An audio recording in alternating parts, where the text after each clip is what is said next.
clutches of an empire. It was born on top of the skull and bones of those who lived there. My motherland was a salvageable piece of paper after it's been ripped in two. But what is in a motherland when you're estranged? A stranger here, a stranger there, too white to be brown, too brown to be white. What is in a motherland if you can't speak the mother tongue? For what is the use in not knowing from where you come?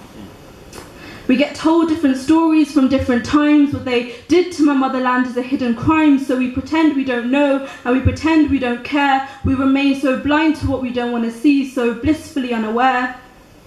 Long division, life-lasting partition, unsafe in your home, unsafe in the streets. Your friend is your enemy, you'll never be complete.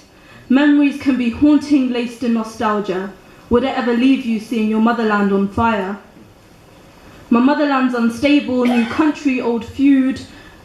My motherland, a nation built on a blood-stained foundation. My motherland divided forced history's largest migration. My motherland will always be mourning because wounds left over years become scars. But what can you say when something dreamed up as an image of purity becomes little more than a graveyard? Thank you.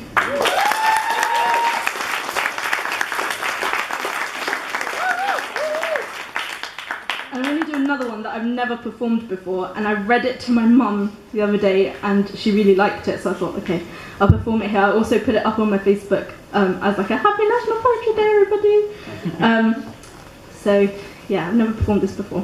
And it's somewhat about freedom because for the last few years, well not for the last few years, I'd say from being like 11 to 17, and even 18, especially so when I was in sixth form, I really struggled coming to terms with my ethnicity and my heritage, and I am, you could say, a coconut basically, and it's really taken me a while to come to be comfortable with myself and being Pakistani, and it's been a journey for me.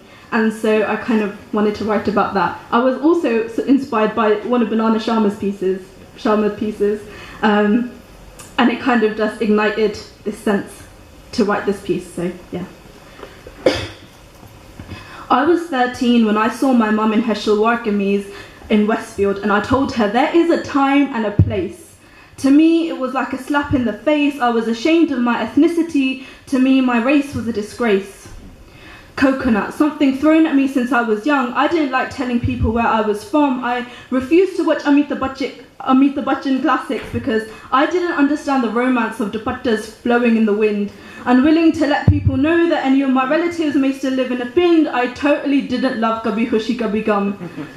And I prayed for my skin to be lighter so I could pass a slightly more English. I faked not knowing Urdu, so I forgot Urdu. So now I talk to relatives in this broken mix of embarrassment and shame, and Salam auntie main theek hoon is the best I can do.